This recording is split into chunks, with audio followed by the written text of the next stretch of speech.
안녕하세요. 반갑습니다. 취업대장 윤대장. 서은쌤입니다. 반갑습니다. 오늘은 인기 있는 공기업 채용 미리 준비하기 한국가스공사를 한번 골라보았습니다.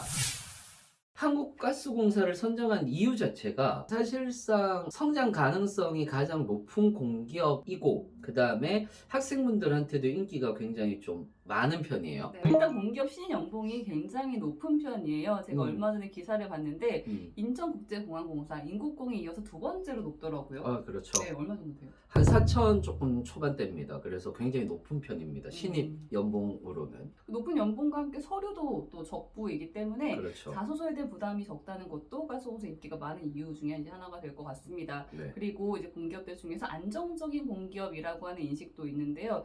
이게 이제 선생님께서 얘기하셨던 성장 가능성과도 연결이 되어 있을 것 같은데요. 아, 그럼요. 성장 가능성하고도 충분히 연결이 돼 있는 게 네.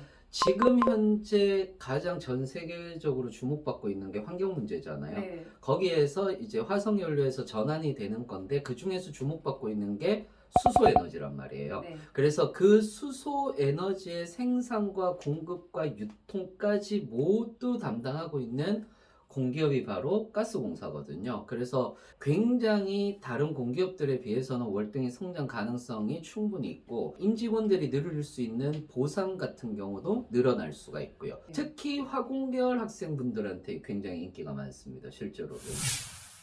일단은 가스공사 채용대회 입찰 과업 지시서를 보면 22년 모든 분야 합쳐서 연간 140명 정도를 그렇죠. 채용한다고 되어 있고요. 여기에 연구직이나 별정직도 합산되어 있기 때문에 실제로 입구 사무직, 기술직의 인원은 약 한 80명 정도 되지 않을까 생각을 합니다. 작년에 6급의 채용 기준으로 보면 사무직 25명, 그리고 기술직이 상반기 35명, 하반기 20명, 그래서 약 80명 이렇게 채용을 했습니다. 경쟁률은 어떻게 되죠? 경쟁률은 여기 조금 높은 편이에요. 네. 6급 기준으로 했을 때 사무직은 216대 1. 난리 났네요.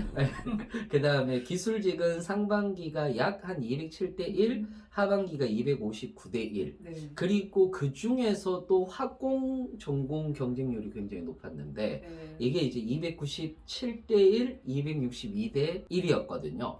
그런데 문제는 이 이야기를 들으면은 뭐 너무 높아서 난 안 되겠다 이렇게 생각을 하실 수도 있잖아요. 근데 기본적으로 다 200 얼마 나오니까. 근데 네. 아까도 얘기했지만은 여기가 서류 적부예요. 750 이상이면 누구나 지원 가능하다. 그러다 보니까 거의 묻지마 지원? 우리가 허수라고 얘기를 하는 그런 분들도 굉장히 많이 넣는다라고 생각을 하시면 돼요. 그래서 좀 제대로만 준비하면 오히려 또 충분히 가능성 있는 기업이 바로 가스공사다. 이렇게 생각을 하셔도 됩니다.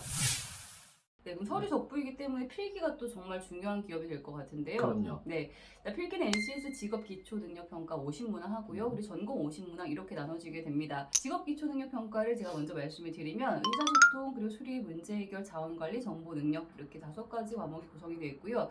자, 2021년 상하반기 시험을 이제 통 합쳐서 좀 말씀을 드리려고 하는데 그 이유가 상하반기 문제 유형이 조금 이제 변화가 좀 있었거든요. 그래서 지금 대비를 하실 때에는 그 2가지 유형들을 다 참고해서 준비를 하시는 게 맞을 것 같습니다.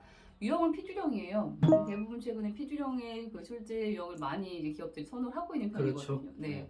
의사소통 경우에는 일단 지문이 상당히 긴 편이었고 이제 이것 때문에 정말 이제 그 후기를 보면 지문 보는데 토 나올 뻔했다 이런 얘기 많더라고요. 네, 맞아요. 네, 지문이 너무 긴 편이기도 하고 그런데 또 반면에 어법 문제도 어휘는 좀 많이 출제가 된 적은 없지만 어법 문제는 출제가 된 적이 꽤 있습니다. 최소 3에서 5문항 정도까지 출제가 되고 있어요. 맞아요. 수리해서의 자료 해석 문제는 상대적으로 문제가 좀 깔끔한 편이었습니다. 계산이 많이 복잡하거나 좀 지저분한 문제보다는 좀 해석 정도로 또는 계산 좀 간단하게 해석이 되는 문제였고 응용식도 마찬가지예요. 다양하게 출제가 되긴 했었지만 공부 조금 하셨던 분들은 뭐 그 문제 풀이하기 크게나 어려움이 없었던 그렇죠. 정도의 난이도 이렇게 출제가 됐었고요. 자, 문제 해결 능력이나 자원 관리 요 그 파트에서는 계산 문제가 꽤 있었어요. 뭐 승진 점수 또는 뭐 출장비 계산, 회의 시간 계산 이런 계산 문제가 많이 출제가 됐었는데 그래서 그 시험지를 전반적으로 보게 되면 자료 해석 문제 유형이 절반 이상이다 이렇게 느낄 정도로 이제 그런 그 문제 유형들을 좀 갖고 있고요. 정보 능력은 흔히 나오는 엑셀 함수 문제, 이거의 줄을 잃었던 문제 유형입니다. 자, 그런데 이제 5가지 과목 중에서 정보 능력 파트가 뒤쪽에 배치가 되어 있다 보니까 간단하게 흘리는 문제가 뒤에 있는 거예요. 그렇죠. 시간 뭐 10분 남았다, 5분 남았다 했을 때 뒤에를 보니까 쉬운 문제가 이제 보이는 거죠. 음, 그 시간에 괜히 앞에서 허비를 많이 했나 보다. 시간 관리가 좀 잘 돼야만 하는 그런 시험이 될 것 같습니다. 후회 남지 않도록. 그럼요. 예, 시간 관리 정말 좀 잘해 시간 주셔야 관리가 가장 중요할 것 같습니다. 네. 선생님 전공 시험도 한번 얘기해 주세요. 네, 전공에 대해서도 또 얘기를 좀 드려야 되는데 네. 사무하고 이제 기술직인 거죠. 사무직 같은 경우는 단일 전공이에요. 네. 그런데 원래 단일 전공이면 경영, 경제, 법, 행정이잖아요. 네. 그런데 작년에는 좀 아쉽게도 행정이 좀 빠졌어요. 행정이 빠져서 행정을 학으로 준비하시는 분들은 조금 실망을 하셨던 부분들이 있습니다. 그래서 총 전공 50문항 나오거든요. 그러니까 꽤 많이 나오는 거죠. 예를 들어서 이제 경영이다라고 얘기를 하면은 일반 경영 30문제, 그 다음에 재무회계 20문제 이렇게 나옵니다. 그러니까 대부분 이제 인터넷이라든지 카페를 보면은요, CPA 수준으로 공부해야 된다 이렇게 얘기를 하는 경우들이 많아요. 근데 CPA 수준으로 나와서 CPA로 공부를 하자라고 하면 CPA를 하셔야죠. CPA를 하셔야죠. 근데 너무 CPA 수준으로 나온다라고 해서 막 이렇게 겁먹고 계시는데 그렇지 않습니다. 전공 인강들 많이 올라와 있거든요. 네. 그런 인강으로도 충분히 여러분들 사실상 커버는 가능하고요. 경제 같은 경우도 미시, 거시, 국제경제까지 나오는데 미시가 이해하기가 되게 어려워요. 그러다 보니까 거꾸로 가셔도 됩니다. 거시, 미시로 공부를 하시는 것도 괜찮고요. 기술직 같은 경우에서는 기계, 전기, 토목, 건축, 화공, IT 직렬이 있는데 시험 난이도 자체는 기사 수준이에요. 네. 기사 수준인데 요게 이제 중요한 부분인데 기사 수준인데 대부분 학생분들이 아니에요, 공무원 시험까지 봐야 돼요 이런 분들 많으시거든요.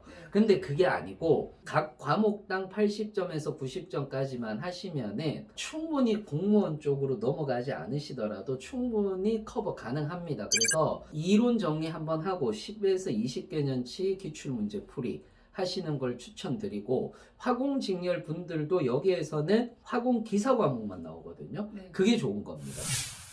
이렇게 일단 필기시험까지 얘기를 정리해봤는데요. 네. 세용 정보하고 준비 방법에 대한 내용들 여러분 도움이 되시는 정보였으면 좋겠습니다. 또 다른 컨텐츠, 더 좋은 컨텐츠 만들어서 찾아뵙도록 하겠습니다. 다음 시간에 뵐게요. 감사합니다. 감사합니다.